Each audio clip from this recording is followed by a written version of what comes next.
at least I could say Sir Isaac Newton and I, we have something in common. How many people are in this class? 8 or 9. Oh, really? Yes. It changes monthly. No, it actually. Once we got into like the second week, it seemed to persist there.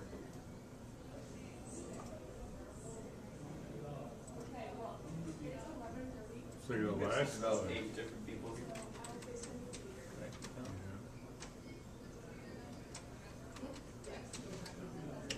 Yes, please. I would love that.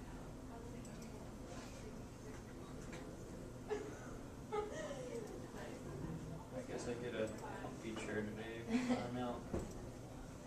I don't know where it comes Comfy from. chair? You got a comfy chair? Oh, It's got a cushion. It's gonna. You're gonna suffer. So there's 9. 9 actual. Sorry about that. I shouldn't have showed that. I don't think anyone else saw it. Well, so I'll start talking about what's neat about this question, of course.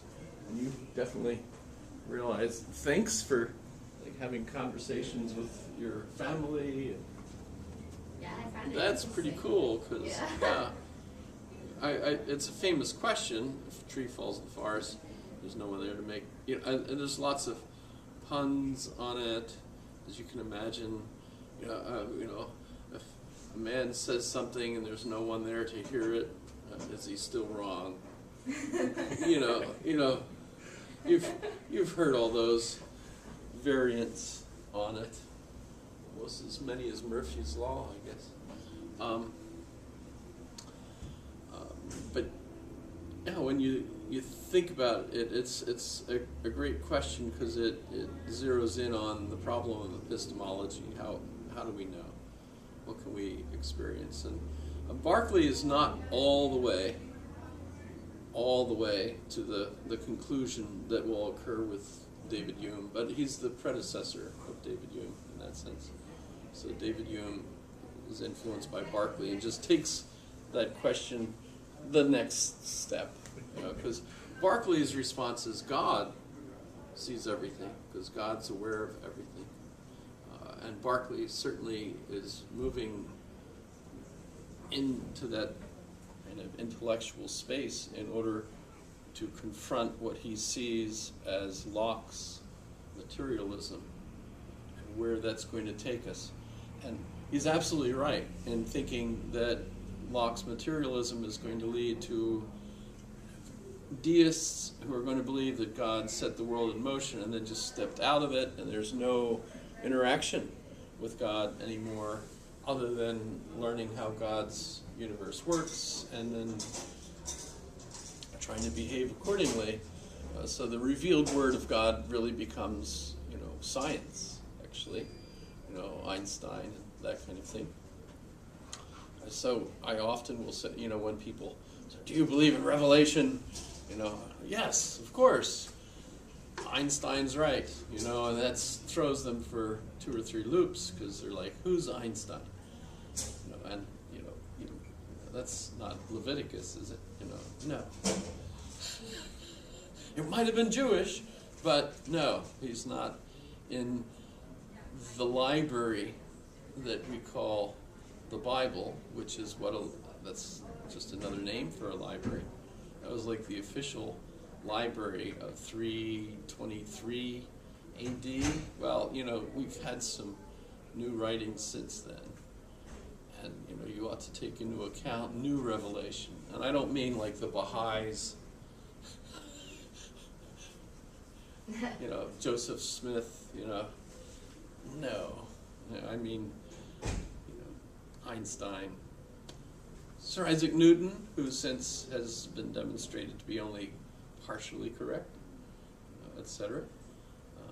My wife watched a 3-hour special on the scientific understanding of the body last night, and from what she said, I'm like, I should have watched it. I've got to try to figure out where it came from, because she expressed that at one point in the show, they showed a memory being formed in the brain.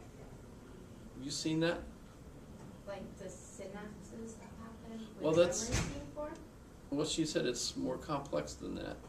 Okay. That was my thought. You mean like synapses going like Yeah, that? yeah. No, she says there's something more. So now I've got to see where this is going. Well, I mean, that's the kind of science that's changing, learning things so quickly. It's like a full-time job just to keep reading abstracts to see where this stuff is going. And a lot of that is in a vocabulary that's so peculiar to that specialty. There's 250 different specialties in brain sciences. And some of those specialists cannot talk to some of the other ones because their vocabulary is different. It's like if you don't have one of those little devices, you can't find out what's wrong with your car. You know. Yeah. It used to be, you pop the hood and you say, "Oh, this is," and you fix it. Yeah. Distributor. Don't turn it on when I'm touching the wire ever again, because one of my proudest moments actually was my son called me up and said, "My car broke down. Can you come and get me?" I said, "Sure, where are you?" He said, I was just at Arctic Valley. He pulled off at Arctic Valley, just, and so I drove down, and he was waiting, and so I drove up, and I went to get into the van to come home. I said, "Well, turn it on, let me hear it." So he, went over and he went, and nothing. So I popped the hood. I said, it didn't even sound like the distributor did anything. So we unscrewed the distributor cap, and the rotator had fallen off, and the nut was just in there. So we screwed the nut, back on, put the cap back on, boom, drove home. And I was like, "Yes, Dad, to the rescue." You know how, Yeah. that Snoopy dance, kind of. I should have done. Maybe I am in. Did I get that in? I don't know. Yes, Snoopy dance. We did a Snoopy dance. Maybe one person will watch. Hey, what can I say? But so, he's worried about John Locke, what materialism will do to the world, because it'll destroy the Christian worldview. It'll destroy people's faith. It'll destroy the idea that people need to interact with God, to pray, to worry about their behavior, to do the right thing. All that stuff he considered to be in danger. And as we could see retrospectively, he was absolutely right about that, because Europe has literally gone atheist. The only regular religious attendees, for the most part, tend to be Islamic people who've migrated to Europe in the last generation or two. I remember reading at one point that the Archbishop of Canterbury suggested to the Queen that maybe England ought to start adopting some of the Sharia law. Oh, very bad. Yikes. Because there were more religious practicing members of Islam in the kingdom than the Church of England, which, as Eddie Izzard points out, sometimes, you're the only one here today, Are you familiar with this? Eddie Izzard. Let me go there.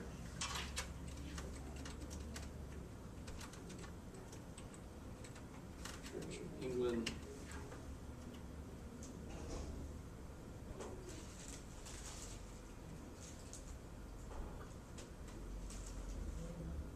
That's probably it.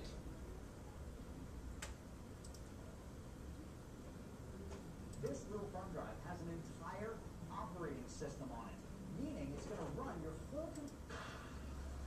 Yes, so, this is all true. And, So yeah, so we had empires. In Europe we had empires. Everyone had France and Spain and Britain and Turkey, the Ottoman Empire, full of furniture for some reason. And the Austro-Hungarian Empire, famous for fuck all. Yes, all they did was slowly collapse like a flan in a cupboard. And the German Empire, very organized, always build an empire, Einstein, build an empire, very Prussian. Then they'd celebrate with the World War and then lose the whole fucking empire by then. In the 30s, Hitler, Czechoslovakia, Poland, France, Second World War, Russian front, not a good idea. Hitler never played Risk when he was a kid. Because, you know, playing Risk, you could never hold on to Asia. That Asian, Eastern European area, you could never hold it, could you? 7 extra men at the beginning of every go, but you couldn't fucking hold it. Australasia, that was the one, Australasia. All the purples. Get everyone on Papua New Guinea and just build up and build up.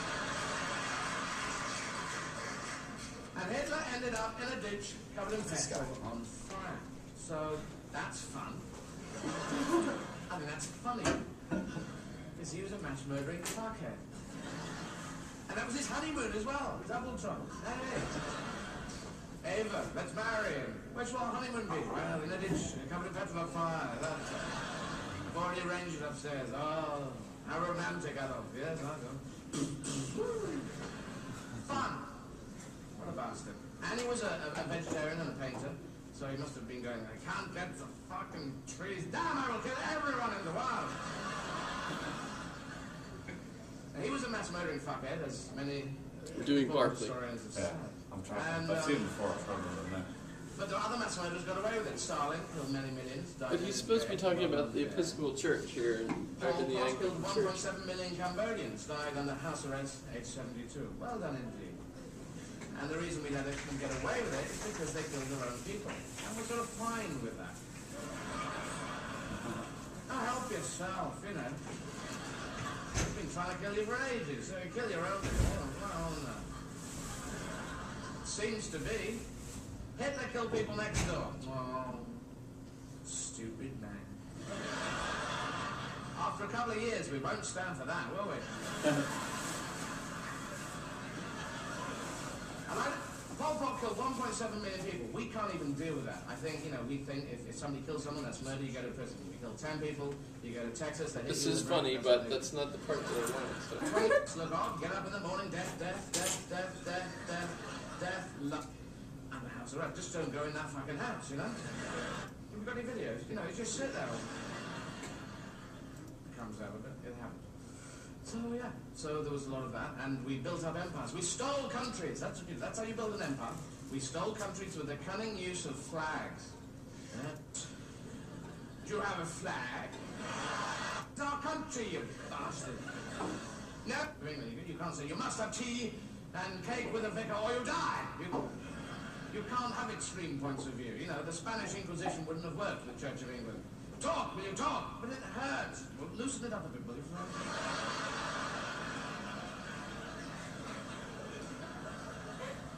That's what it'll be. Tea and cake or death. Tea and cake or death. Tea and cake or death. Students with their tea and cake or death. Tea and cake or death. Little red cookbook. Little red cookbook. Instead of mouths. You know, because cake or death, that's a pretty easy question. Anyone can answer that. Cake or death? Cake, please. Very well. Give him cake. Oh, thanks very much. Very nice. You cake or death? Cake for me too, please. Very well. Give him cake too. We're gonna run out of cake at this rate. You, cake or death? Death, please. No, cake, sorry.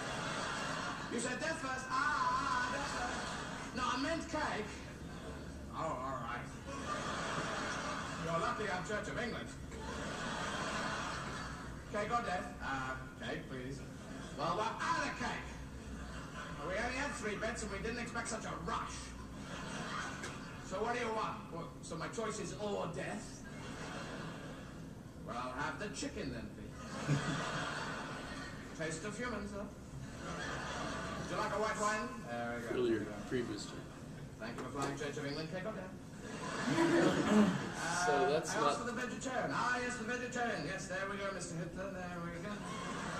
Like a little wine, thank you very much. You Nazi Well, shithead. So that wasn't the piece I was looking. That's funny. Is this one? All of Europe, you must do this. Well, we're not going to. We're going to have a sandwich. And Germany and Japan, they do seem to have a natural... Look at Eddie Izzard's videos and they advertise you crazy clothes. There's a very strong green party there. Hans Kittel's beard. So Last time I saw a video of him, he was, I think, dressed Japan and Germany should be... with makeup again, but there was a period of time, including when he was here, if you saw him at the Wendy, that he was just like dressed kind of male, Chill out, all right? Where was he feeling on the day? I guess. He's been in a lot of movies too. And Italy invented fascism in 1922. Mussolini said, right, Falkland Islands. Oh, we need the Falkland Islands. All right, I'll just skip it because I'm not finding it, and that should have been like a, a short little thing, and if I used the internet correctly, I would have went right to the spot instead of like meandering around and spending the whole hour doing Eddie Izzard sketches, which you could do on your own at home, which I'm sure you will not, however, because you have important stuff to do. I will watch all of them though. In fact, I have like 5 or 6 of his DVDs. Why? Okay, but the reason I pulled that up is because of the lack of church attendance in England is something he makes fun of in one of his quick sketches. So that's certainly an issue, and that's not just England. France is. I've heard friends that went to like Notre Dame, and something I would do if I were in Paris or visiting a cathedral is I'd want to actually attend Mass to see the Mysterium Tremendum in such a wonderful place. My understanding is, though, if you go to Notre Dame, when they do have a Mass, it's like 5 or 6 old ladies sitting up in a little area in the very middle where the priest is just there with them. And the tourists are in the hundreds milling about with the tour guides, hearing all the stuff all around. Which, I actually imagine you could go do that. I've been to tours before, that's I guess I'm part of the problem.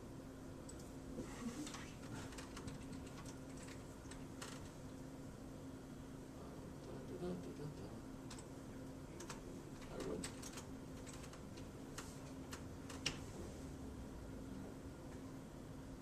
And I want maps.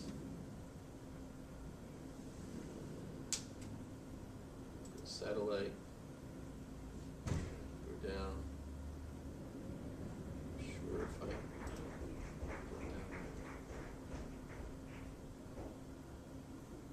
Well, there's no. What?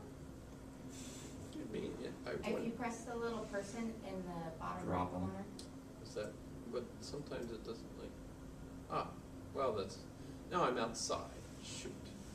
Well. And it's slow. Probably because I got all kinds of crap. Ah, there I am. So, yeah, so I can like walk around in there. But, by the way, whenever I say I've visited something, unless I specify in person, I'm talking about Google Earth. I don't see the point in actually. I'm on a side, so I'm not in the middle here. And sometimes pictures that you end up in don't take you. But if you go and you look in the main nave, what I've seen before is that they've just got to have some fold-out chairs in the middle. So no Mysterium Tremendum. It's instead, is this really a retirement home now? For right here in the center, because the people are mostly tourists. And that's the case whenever I visited these kinds of cathedrals, and I think I've done like 100, because you could find them and they have someone, tourist went in, took a picture, even like small little ones in Rome or Venice and so on. There's like 2 or 3 on every block, some of the places. So you can go and visit them, and you can just see that most of the people that are in there are couples, doing this, looking around. So it's tourism, and not a whole lot of people actually going for religious reasons. Unless, of course, it's a religious tourist who, I've seen nuns touring a place. There's an absolutely hilarious picture of the Pope Francis giving a speech in Vatican Square and berating people for going to these places, and the whole time they're there, they're actually using their cameras and taking selfies of themselves, with the Pope up there and everything. And then there's a picture of 3 or 4 robed cardinals, and all of them have their cell phones, and they're doing Exactly what they were. exactly what the Pope is telling them not to be doing. It's and it's like, that's hilarious. Was it actual timing coincidentally with his saying that? I can't know. But it's hilarious, that they're all dressed up at a high mass or something, and they're like, here goes the Pope, me and the Pope, and they're, they're like, something wrong with that, It's just, they look medieval, of course, and then, they have a cell phone, a smartphone. By the way, this has nothing to do with anything, except if you saw the story in the paper yesterday about Ashley, the girl that died in Kotzebue. Was that startling that the FBI arrived, got a hold of her phone, discovered the guy who had it? It was in his pocket when his friend kept hearing it ring, and it was Ashley's parents. Right? You read this? No. They were calling her phone to try to find her. And she saw that it was Ashley's phone on the screen, and so she basically turned it in, and they knew that he was the one that had it. He denied that he knew her. He denied that he had access the previous day to a four-wheeler, and they looked at the records of the phone, and they could see everywhere the phone had been.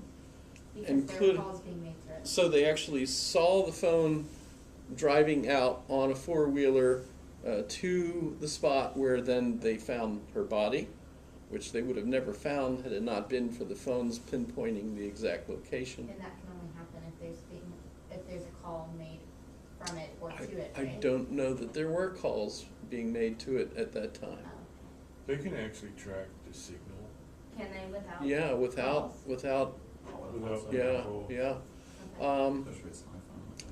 So basically, all his lies were betrayed by the technology saying, hey, you had this phone, you were the one that it had been found with, and you obviously had a four-wheeler because you were even seen by someone else, and in fact, here you are driving out to this place. It was like, So you murdered his girlfriend? Is that what it was? she was she was a little kid. Yeah, so. In Kotzebue, like a lot of those villages, a small place, everybody knows everybody. Yeah. And when he stated he didn't know her, he obviously was lying. Yeah, I actually hope that's the case. I didn't mail this yet. Actually, I don't know I know what I did. I did mail it. I put it in the other box. But my wife wrote a card to the family, and all she wrote was Kotzebue, and Ashley's family is the address. But she's assuming it will get to them.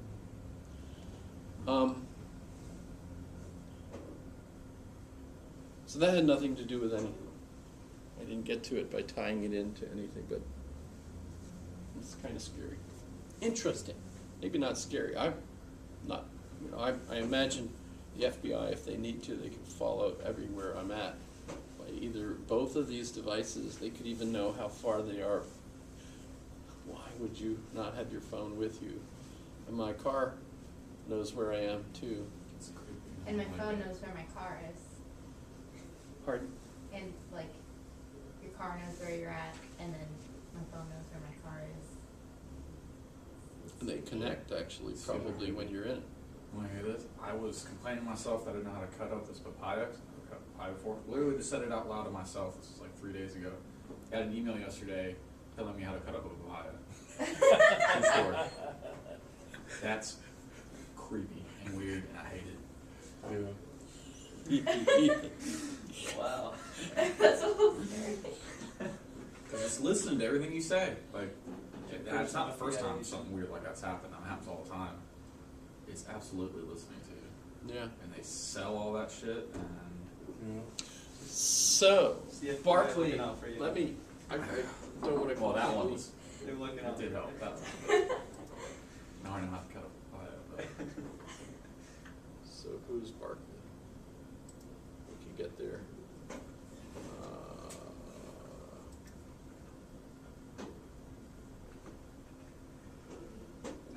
Oh, let's read back to Hobbes, John Locke, Leibniz. Barkley. So, to be is to be perceived if a tree falls. So he's fighting Locke's materialism and arguing, he's concerned that if people begin believing Locke, that essentially Christianity will die.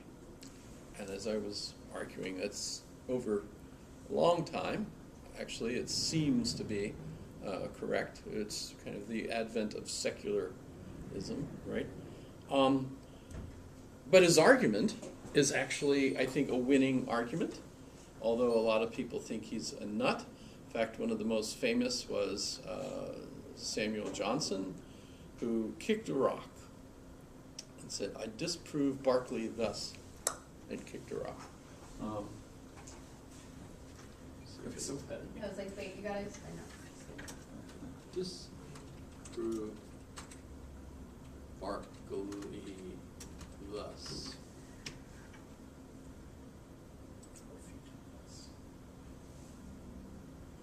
Appeal to the stone. I refute him thus, misunderstanding Berkeley.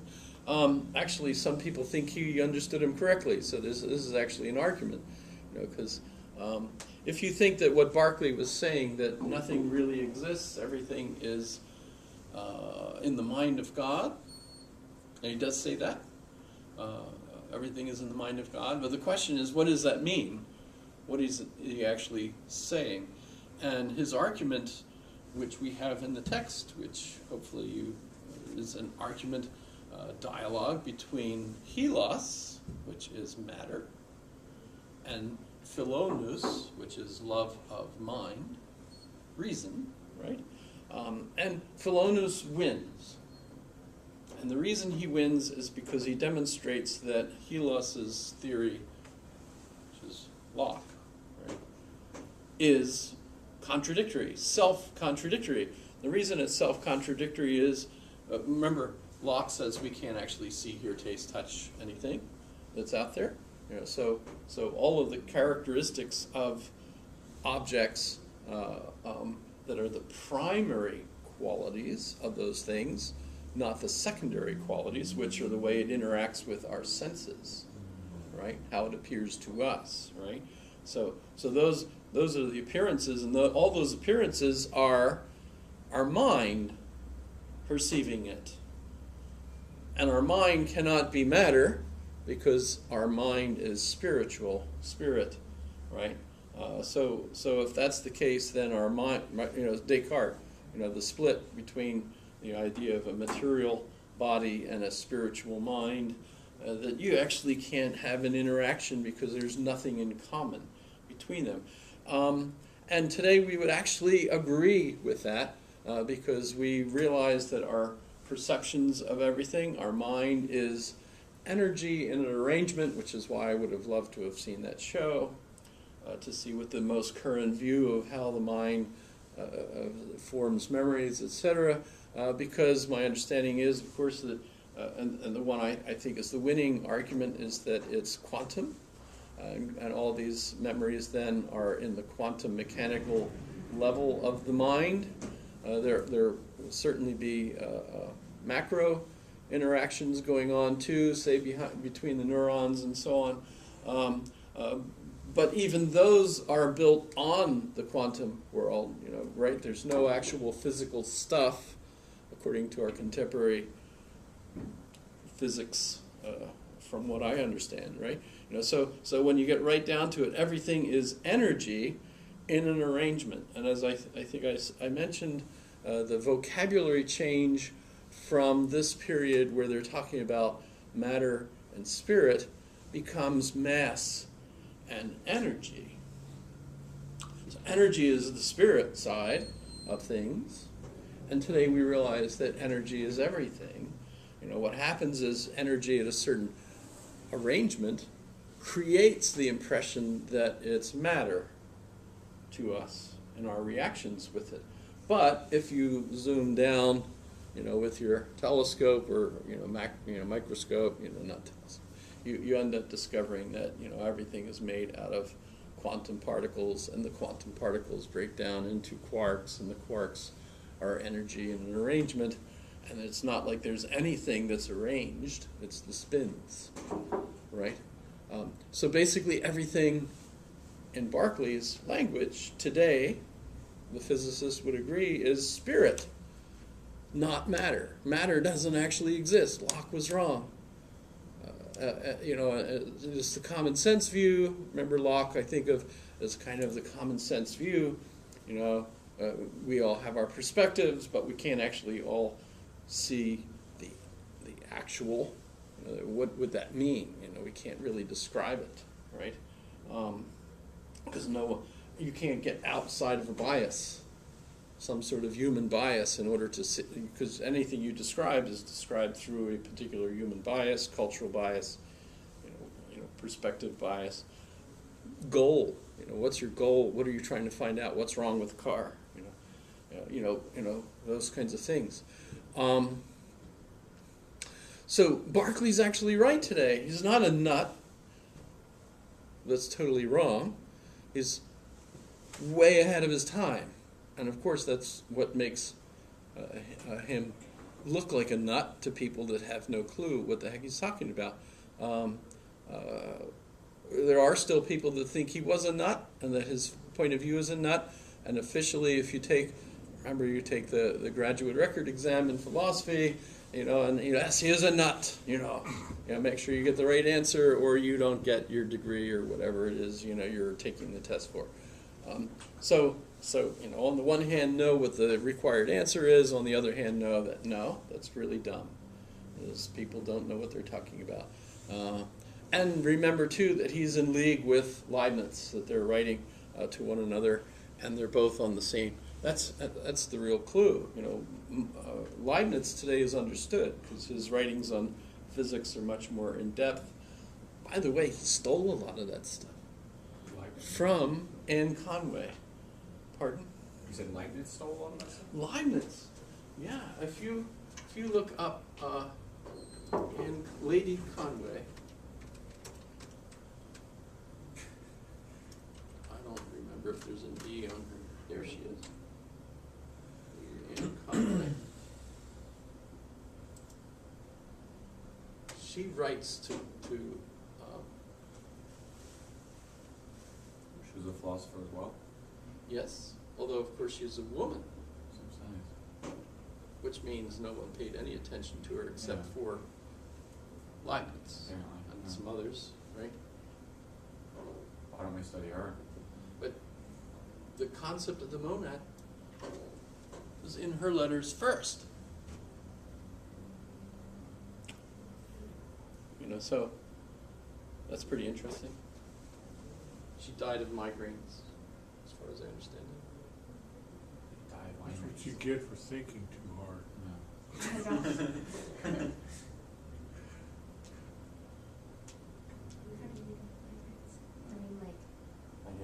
does it do that, like, shuts down your body? I mean, if you puke enough, maybe?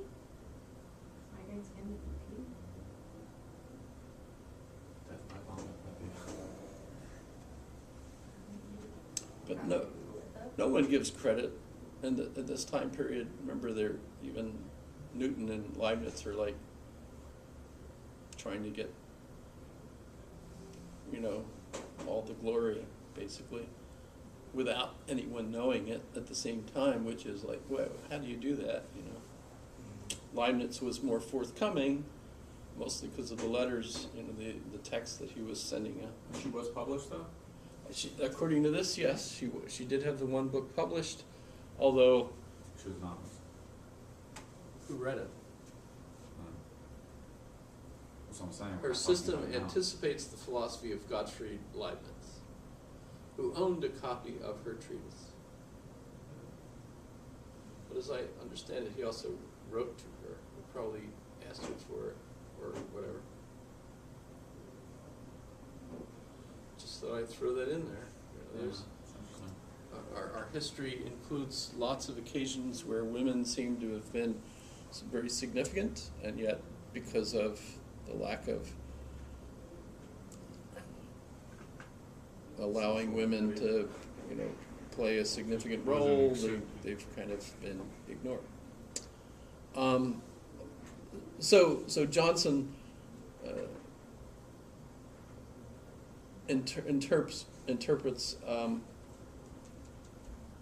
think there are a couple Johnsons, but I'm pretty sure he's the one that gave us the English dictionary, and so on.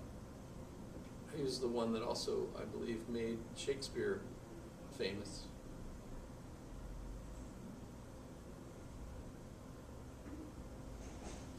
After we came out of the church, we stood talking for some time together of Bishop Berkeley's ingenious sophistry to prove the non-existence of matter, and that everything in the universe is merely ideal.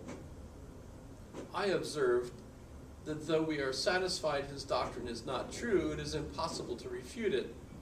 I never shall forget the alacrity with which Johnson answered, striking his foot with mighty force against a large stone, till he rebounded from it. I refute it thus. To me, it is not conceivable how Berkeley can be answered by pure reasoning, but I know that the nice and difficult task was to have been undertaken by one of the most luminous minds of the present age, had not politics turned him from calm philosophy aside. What an admirable display of subtlety, united with brilliance, might his contending with Berkeley have afforded us.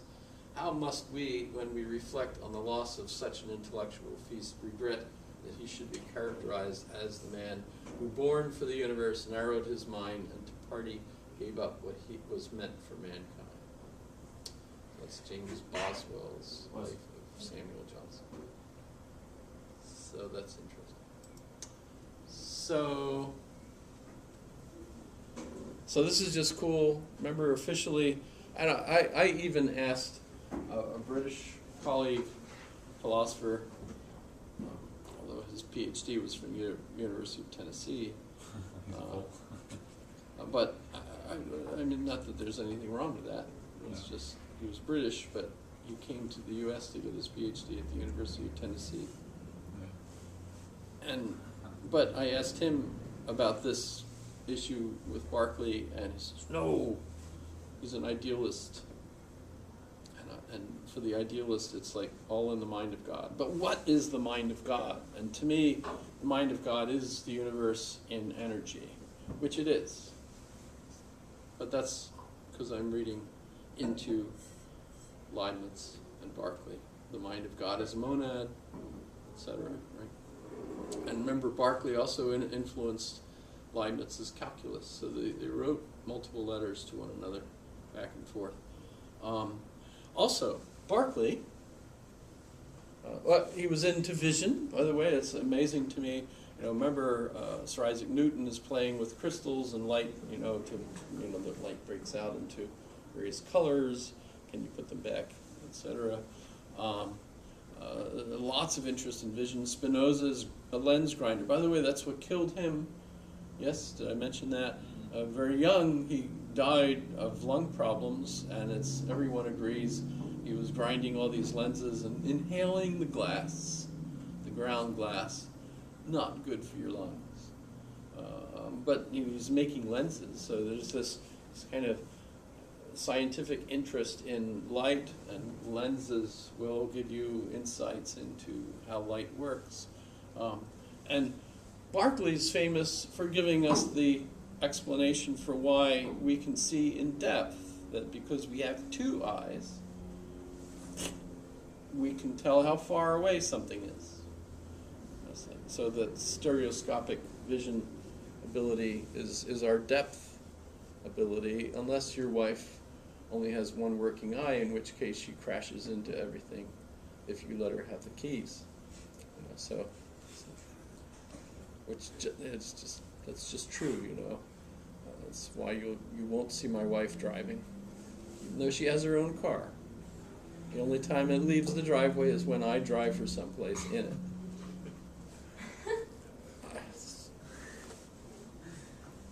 She doesn't like my car. The van is okay. She'll deal with the van.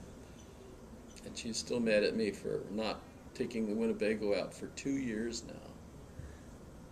I've got to turn it on and drive it. But You still get some gas. you have to go someplace with it. It's all 2D. Okay, so he does the theory of vision. Objects or ideas of sight have nothing in common with the objects of touch. That's kind of an interesting problem too. I see this podium and I can touch the podium, it's right where I expect it to, but strictly speaking, our various sense apparati are incompatible with one another. Vision and touch have nothing in common, which actually they are housed at different locations of the brain. But something kind of lumps them all together and enables us to realize that all these things are in common. So, interesting. But they are all spirit, and remember my interpretation, that's not like, ooh, it's actually energy. And by the way, I looked last night, I was upset that I couldn't find it in class, but the internet's supposed to be instantaneous reward, right? So it was kind of annoying to me that I couldn't. I better go this way. I dread searching the internet for stuff, because I always get stuff that has nothing to do with what I'm looking for. And I'll get millions of hits that has nothing to do with what I I'm posted this so that I would not have to do this again. Where the heck did it go? All right, well, Is it a that's video? really annoying. Or is it a link? Oh, you know what I did? I emailed it to you guys. Did you get it that way? Did you check your email? Oh, is it the thing that you were looking for? The Yes. Sophie's World? Yeah. Yes. Here we go. Put that on the blog. Von der Welt. Die Dinge sind da, nur ob man sie auch Oh, empfindet. Yeah, that was it. back. Sorry about that. Actually, I'm sure you could find it in Dutch. Why will you not let me start the video? There we go. Okay. I'll try to do the translation if you need it. Because I don't. So, yeah, this is a Swedish TV series.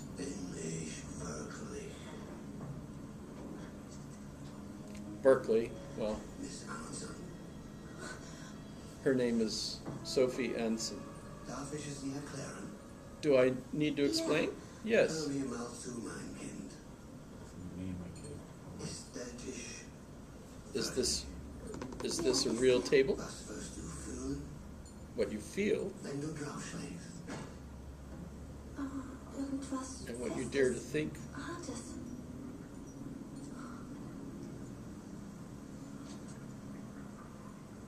Bist du wirklich Miss Amundsen? Ich denke schon. Aber wer Are sind you Sie? real? I think so, yes. My name is Barkley. George Berkeley. George Barkley. Zu viel. Das Einzige, was wirklich ist die Macht des Herrn, mein Kind. The power of God. Everything that's real is the mind of God, or the power of God. Danke sehr. He just showed up. Alles, was du Thank you. tust, verdankst du nur der Macht des Herrn. Die Frage ist, The question is, was sind wir? what are we? Sind wir Menschen aus Fleisch und Blut? Men out of flesh and blood? Oder sind wir nur Bewusstsein? Or just our consciousness? Mr. Knox, ich hoffe, dass Sie nun weitermachen. I hope I will see you again. Lebt Yes. wohl I'll hierbei. meet you. Goodbye. Lebt wohl, Euer Gnaden. Close. Приблизительно. Oh, sorry, that's Russian. That's what I should.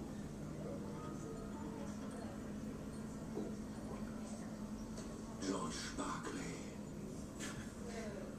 irischer Bischof, Irish bishop. 1685 bis 1753. The years. Sophie. War hier. He was here. Dachte denn, dass der Tisch nicht wirklich ist? Dass wir nicht wirklich sind? Die Welt ist deine Auffassung von der Welt. The world is your impression. Well, you get the idea. So, neat thing is if you ever get the chance and you see Sophie's World, it's it's actually fairly thick, but it's like a history of philosophy written for teenagers. It's kind of interesting. Written into this novel thing where Sophie is kind of being guided by this guy who's actually her father's letters somehow. Oh, like a... Yeah, and so they're like, he takes her to see Galileo and Copernicus and Socrates. This little house has George Berkeley. It's just kind of eerie the way it's presented and so on. And I don't think Berkeley was actually eerie. I don't know.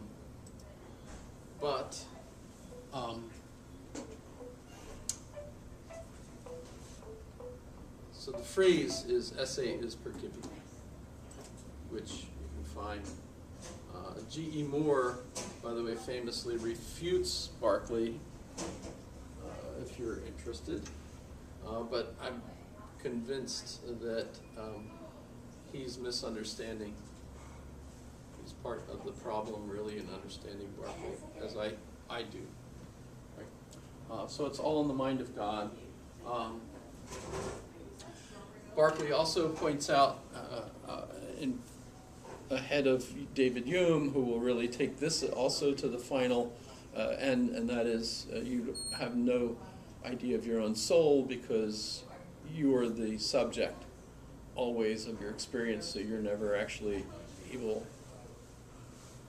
to see yourself as phenomena, right?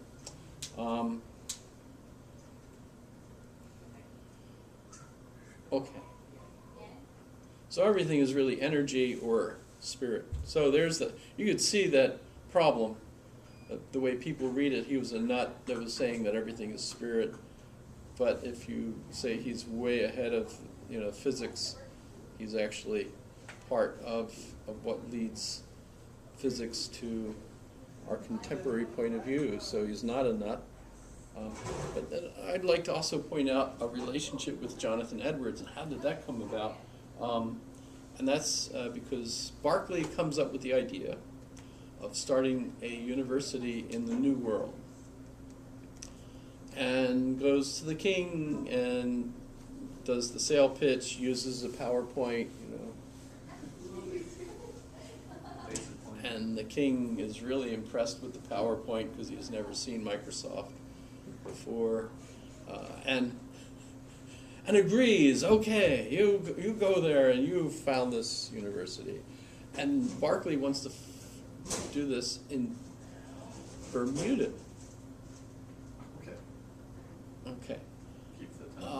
But, you know, in any case, so the king says yes. So Berkeley says, okay, I'm going to found a university. I need a wife first. So he, you know, kind of puts his ad in on, you know, singles, you know, .com or something. And, you know, a couple of people, I guess, email him and say, I'd be interested in being your wife or whatever. And so he interviews them and he picks the one that he thinks, you know, will bear lots of children. She goes with him, and they go not to Bermuda, but to Connecticut, where they spend 2 years or more. How long was Berkeley in Connecticut?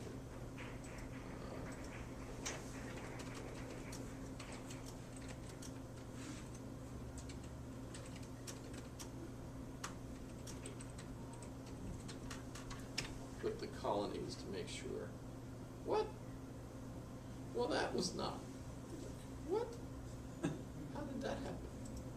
It was actually.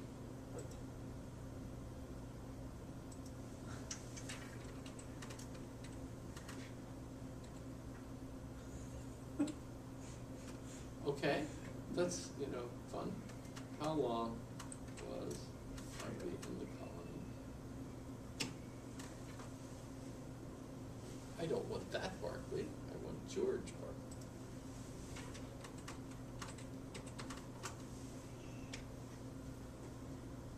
Oh, well, I guess that's all I'm going to get. While I'm going down through this, by the way, yes, the Berkeley campus is named in his honor.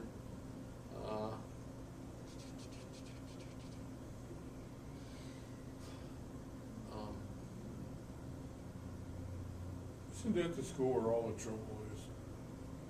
Not all of the trouble. Well, a large portion of it. It's very liberal.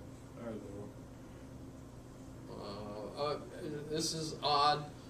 He was an Irish bishop, and his people were very poor and starving, and he comes up with a book on the medicinal value of tar water, which is quinine, which is medical. It actually was used at the time for fevers and things of that sort. It's not tar. It's from the sap of the tree. Okay. Quinine. Well, actually, It's a real That's what I was medical thinking too. uses. In any case, so that's kind of it. So he's got a variety of things. Marriage and America. So he married Anne Forster, and his first wife. What? say Forster's pretty famous last night. So his first wife was Rebecca Monk. I didn't know that. I didn't know he had one. So he went to America on a salary, landed at Newport, Rhode Island, not Connecticut. I was worried. Shoot.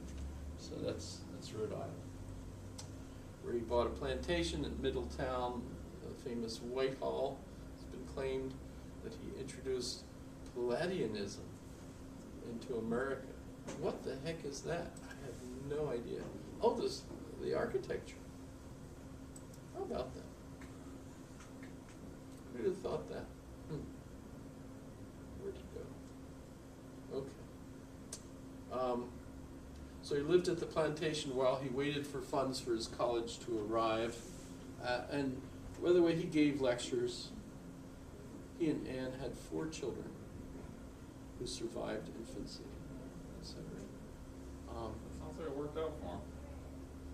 Yeah, except that, well, of course, the funds never arrived, and after a while he realized he lied to me, or, you know, because Priebus didn't put the paper on the desk, he didn't sign it. So in any case, no, wait, that's, sorry, I got the wrong administration there. But in any case, he never got the money, and so he came back, and then spent the rest of his life as an Irish bishop. Actually, he wasn't a bishop when he was, this was earlier in his life. He was the bishop when he got back, right? Nice thing he did, though, is he had brought a library of books in order to build his university library, and he left those. So they donated those. Half of them went to Yale, and half of them went to Harvard. And I never remember to check on this to figure out which ones burned. I think it was Harvard's collection burned in a fire, and Yale was the one that ended up. They still have his original set of books. So that's pretty cool. By the way, I should have mentioned at the University of Berkeley in California. There's right next to the university is Lawrence Berkeley Labs, and that Berkeley has nothing to do with George Berkeley. And so I mean that was a puzzlement. Hey, wait a minute. Here, how could you have Lawrence Berkeley Labs and Berkeley University? Wouldn't that have made sense that it was the same Berkeley? No, it was in honor of George that the university was called Berkeley. And yet there is a Lawrence Berkeley Labs there too. I looked that up because I was puzzled about that. So, Edwards. So what was the impact on Edwards? This is a big fight among American scholars because while Berkeley was in Rhode Island, not in Connecticut, sorry about that. I'm only 67. That's gonna be like when I'm 77. I hope I'm still teaching, but what's my memory gonna be like? I don't know. In any case,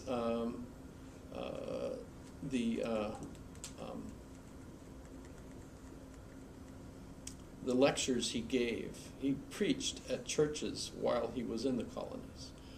And Jonathan Edwards is a young man in the colonies. He never goes to Europe or anything to get an education. But I have a link to Edwards, Jonathan Edwards. So when we look up Jonathan Edwards, he's an American philosopher, theologian, of the same point of view as Berkeley. So basically, when we look at Berkeley's philosophy and Edwards's philosophy, they're virtually identical. And so the argument that American scholars, I don't think anybody else is interested. And there are books written on this. I've read at least 2 of them that are arguing over whether Berkeley influenced Edwards or Edwards influenced Berkeley. And the thing is, of course, Edwards had nothing to do with Leibniz. The connection I see is between Berkeley and Leibniz, which then is already in his mindset when he's arrived in the colonies, and so his influence, of course, be on the younger man who had less experience. So it would be Edwards that would have been influenced by Berkeley and not vice versa. Does that make sense? Does that say that Arianism was considered a liberal movement? A few lines down under undergraduate years.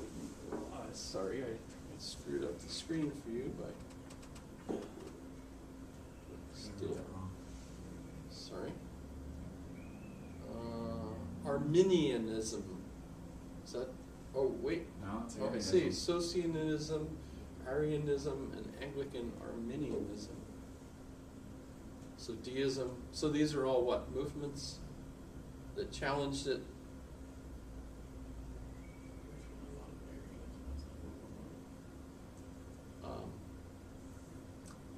In any case, my understanding of it is that he basically has the same philosophy that Berkeley has. So the question is who came up with it first.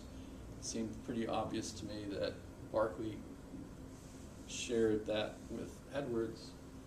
But Edwards then goes on to be one of the more famous pastors. He is like the characterization of the fire and brimstone pastor. Scares the crap out of his parishioners on Sunday to convert them. In fact, he was so fiery and brimstony that at one point one church fired him because it was like too scary. That was over the top. You're out of here, etc. But he's also got converts that write to him. One of the famous ones letter to Sarah. Is it Sarah? Oh, no, let me go to the new convert.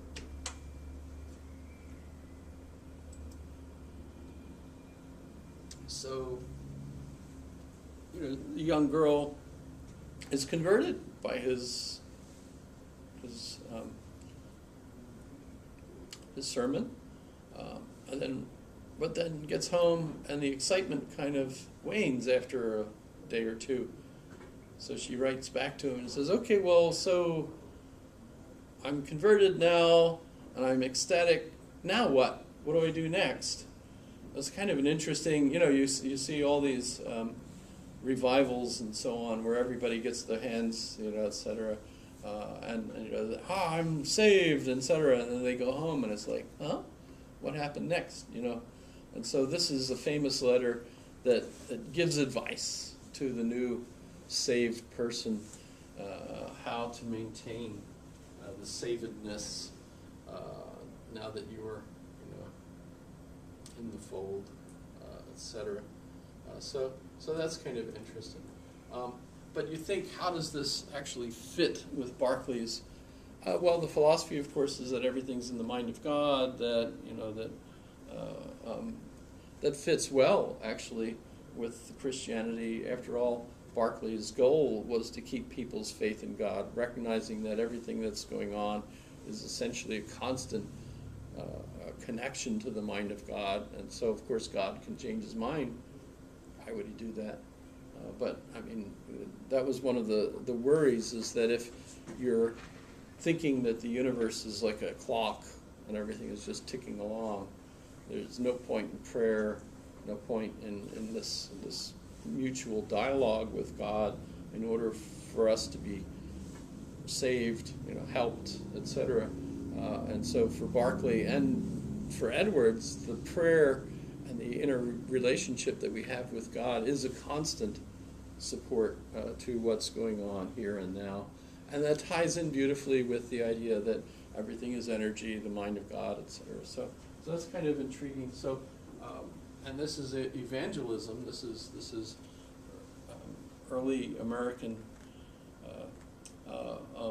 first wave.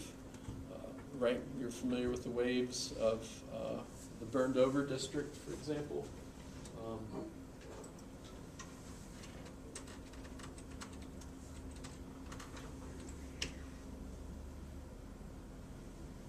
So there's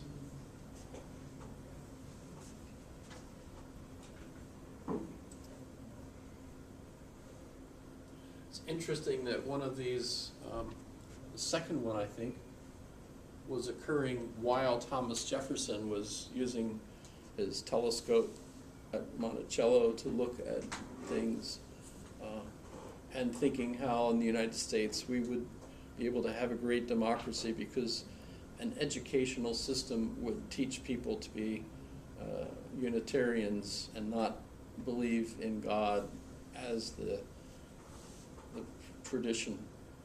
Right? He was a deist.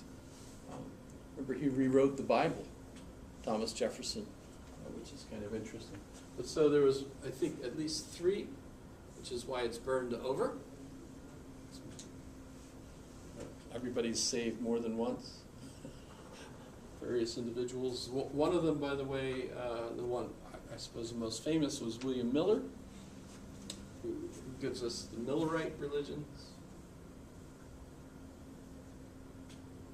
Say William Miller anywhere on this page.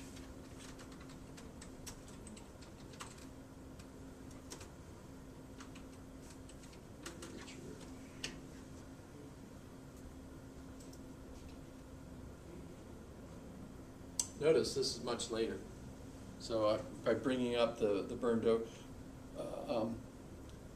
Jonathan Edwards is like among the first. So that's just, when the evangelical faith with the fire and brimstone preachers just really hit the fan for the first time. And it's interesting, the connection with Berkeley. But that becomes a persistent process in the United States. I would tie it in actually with the anti-intellectualism of the colonies. Remember, a lot of the individuals that went to the colonies were individuals that couldn't make it in Europe. That's because they were nuts. And Europe didn't like them because they were nuts. And so Europe says, hey, go to the colonies, start your own religious community there. Yeah, that will be good, It's, open country, convert the Indians, all that sort of thing. What was left of them after the diseases got to them? But so a lot of the folks that founded these colonies were there for religious reasons. William Penn, the Quakers in Pennsylvania, the original colonists in the New England area, of course, are there for religious reasons, etc. And what they're going to do is set that religious community with the light on the hill, and you might criticize it because, of course, the light on the hill was incredibly uneducated. Yeah. I mean, the reason that they couldn't make it in Europe was because they weren't part of the status quo, because they weren't part of the educated classes. So they had their own interpretation of Scripture because they could. I mean, I've met people like this too. I remember the one time I was walking in the spine at UAA, and it was a Saturday, and there was about 5 or 6 people just kind of sprawled around on the couches at the one spot. And I said, hello. I said, are you students? And no, they were just passing through. And this is, of course, a nice place to camp out for a while because it was warm, etc.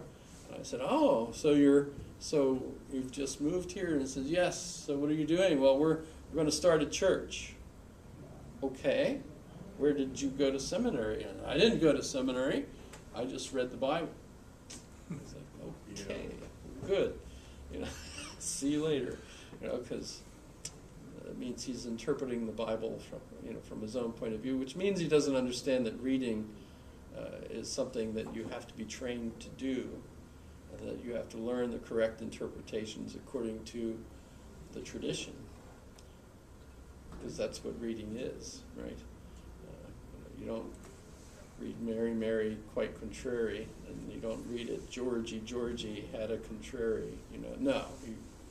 That's wrong. That's not how you read that.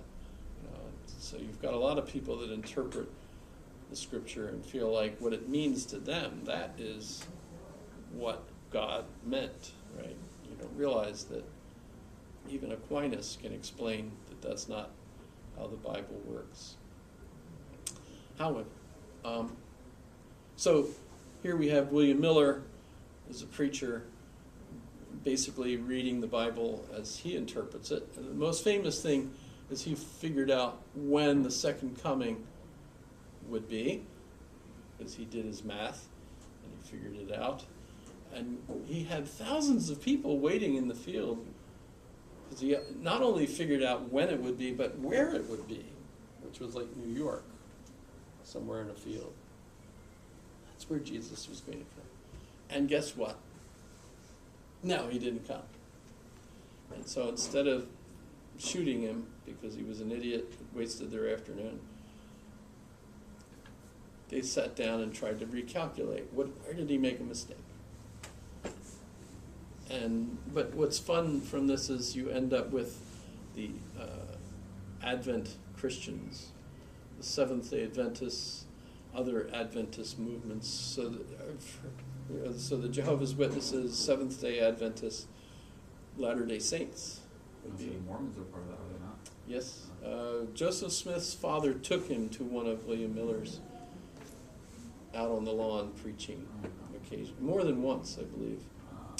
So yeah, you'd have to do someone like there's a couple historians of American religion that you could go to read where what the connections are, but they're there. Did I say 4 Seventh-day Adventists, Jehovah's Witnesses? The Seventh-day Adventists were the Kellogg's of Battle Creek folks. They invented the cereal, Kellogg's cereal, right? And the reason they invented cornflakes was because that's a sinless breakfast. You know, if you eat cornflakes, you know, this is no frosted flakes. That caused a rift between the brothers, by the way, because the one decided to frost the flakes, and that was heretical. You know, because the whole point of the cornflakes is that you eat the cornflakes and you're not going to be encouraged to sin because it's such a bland breakfast. But the other brother wanted to come up with frosted flakes, and and that broke the family up, and made actually a much better cereal. You know, roar, says Tony. You know. Great. Yes, and you end up, of course, with a split. That's kind of interesting though, because Kellogg's, they're all over. I remember the one time we went to Orlando, California, Ontario, California, and the reason we were there was a whole bunch of faculty, like 10 of us or something, went down. That was back when Alaska still had money, and Stevens could give us money and we could go do stuff. And we went to a conference that was how not to bore college students. Did they give you cereal? They did actually. But guess what? That was the weekend where I saw Jesus. Did I tell you? I did tell you? Yeah, because coming back as we were going through the TSA gate to get onto the flight, this elderly white, bearded, well, he had a mustache, not a beard, but I looked at his TSA badge. His name was Jesus, and that was Easter Sunday morning. I was impressed. I've been telling the story ever since. I've seen Jesus on Easter Sunday morning, alive, and wearing white. By the way, it was white, and white. It was like I didn't make a big fuss because, of course, I didn't want to be arrested because TSA, they don't play. They don't play. No. I did tell them though I was impressed. So became a pastor first. So the first Great Awakening.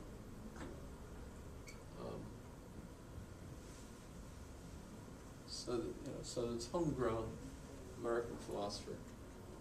But yes, he was influenced. He didn't go elsewhere to get an education, but he was educated at home. So very sad. He was selected to be the president of Princeton University, which in New Jersey, and he was only there, I think, 9 months when I think it was smallpox vaccine had been made, and people were scared of it, and he said, "Oh, I'll be a test guinea pig to give everyone reassurance that it's okay," except it killed him. Oh my gosh. So that's kind of And the star thing in their backs. What? So then the anti-vax movement started. Which also connects it to the religious folks. That's kind of interesting. So he died. He's buried in the Princeton Cemetery. I've never visited that. That's interesting. Now that I know, I should actually, next time I'm there, I don't think I'll ever be there. We could probably just look it up, though. George Marsden is one of the historians, by the way, that you might, if you're interested in this. What? That didn't work. That's weird. It's their own link and it didn't work. How about that?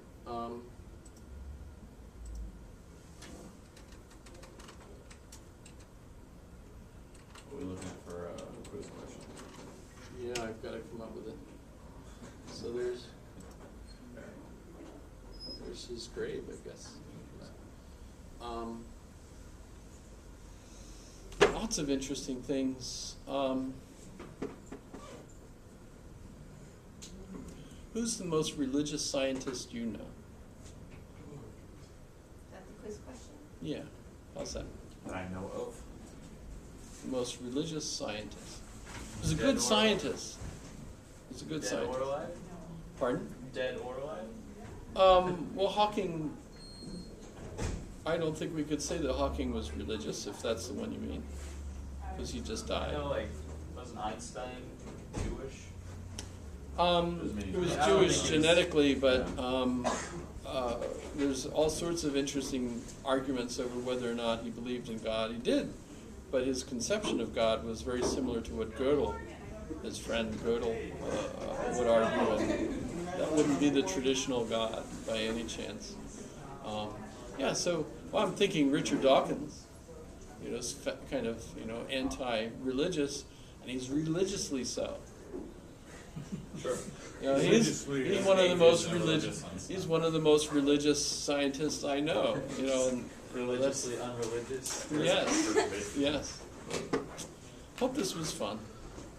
All kinds of, it's just little tidbits all over the place. The basic issue, though, is pretty simple. So, fun? Yeah. Yeah. Yes. All right. Well, be safe. Have a good weekend. Some folks made it to the Ethics Bowl. I did not, but